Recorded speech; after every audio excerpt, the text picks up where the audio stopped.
The Galactic Council had many rules about human integration into interstellar society.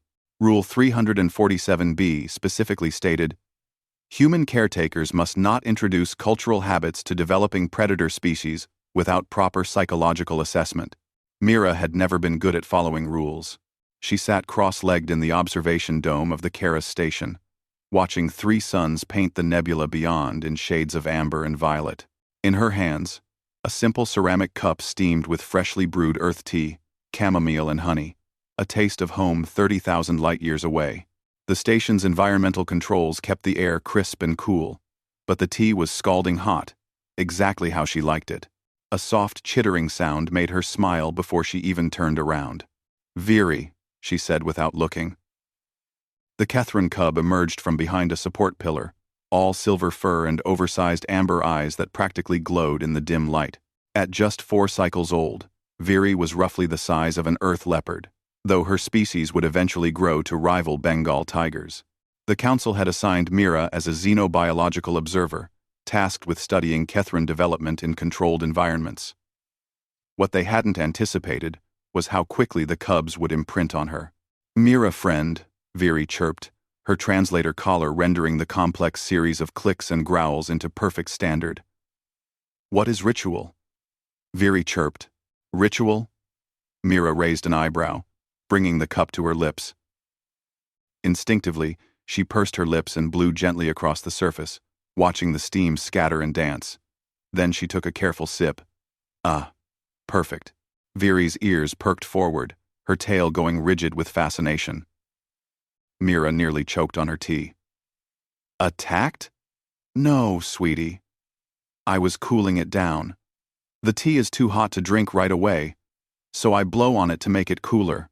The cub's head tilted at an impossible angle, a distinctly feline gesture that transcended species. "Hot. Hurts. Well, yes. If something is too hot, it can burn your tongue and mouth. So humans blow on hot food or drinks to cool them down before consuming them." Veery's pupils dilated to enormous black pools. In Kethran body language, Mira had learned. This indicated profound revelation. The cub approached slowly, cautiously, as if Mira held some ancient mystical artifact rather than a simple cup of tea.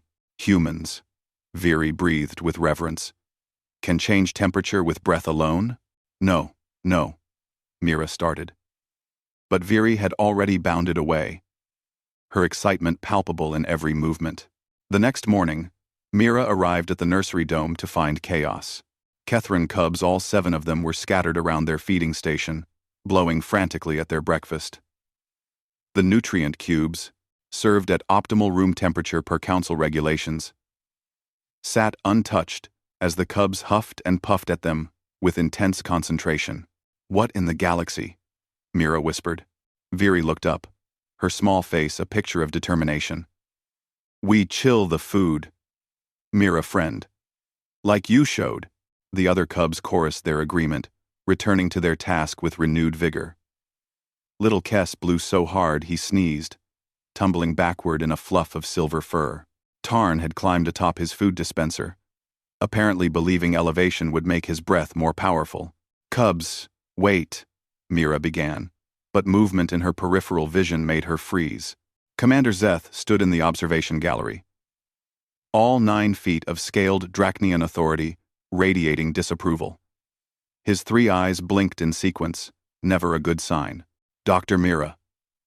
His voice rumbled through the comm system. "My office. Now." The commander's office was sparse and efficient, much like the Drachnian himself.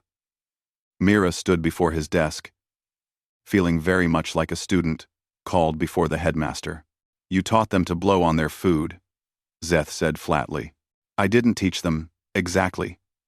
Veery saw me cooling my tea and now," Zeth interrupted, pulling up a holographic display. "We have reports from every Kethran facility in this sector. Cubs blowing on their meals, cubs attempting to chill their sleeping pods. One particularly ambitious group in Facility 7 spent 3 hours trying to lower the temperature of their entire habitat through collective breathing." Mira bit her lip to keep from laughing. "Oh, dear. Oh dear indeed.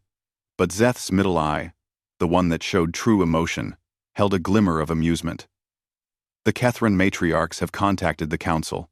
They want to know what kind of thermal manipulation abilities humans possess. It's just physics. Moving air cools things down through convection. You and I understand this. But to a species that regulates temperature through internal biological processes, the concept of deliberately manipulating ambient air currents for thermal control is... He paused, searching for the word. Impressive. Mira slumped into a chair. I've created an interstellar incident with a cup of tea. Not an incident, Zeth corrected. An opportunity. The Kethran matriarchs wish to include breath-chilling in their cubs' cultural education. They believe it demonstrates creative problem-solving and environmental adaptation. His scales rippled in what Mira had learned to recognize as a smile. They're calling it the human method. You're joking. I never joke, however. He pulled up another display, this one showing Viri and the other cubs, now successfully cooling actual hot meals under supervised conditions. Their technique was surprisingly efficient. The cubs have improved their respiratory control by 40%. They're learning to modulate breath pressure and duration. The matriarchs believe this could have applications in their traditional combat training. Mira watched Viri carefully blow across a bowl of warm broth, her concentration absolute. When the cub finally took a sip and chirped with delight, Mira felt a warmth in her chest that had nothing to do with tea. So I'm not in trouble? Oh, you're still in trouble. You'll be writing a full report on the cultural implications of seemingly mundane human behaviors, and you'll be conducting seminars on safe cultural exchange practices. Zeth's three eyes focused on her with intensity. But Mira? The cubs trust you. They watch you, learn from you, even when you don't realize you're teaching. That's not something we can quantify in reports. As Mira returned to the nursery dome, Viri bounded up to her, nearly knocking her over. Mira, friend, I can chill things now. Want to see? Show me. Mira laughed, and as the little predator cub carefully, deliberately blew across her own cup of tea, offered by Mira, at a safe temperature, Mira realized that humanity's greatest export wasn't technology, or weapons, or even art. It was the simple, ordinary magic of everyday life that others found extraordinary. Even if it was just blowing on hot tea.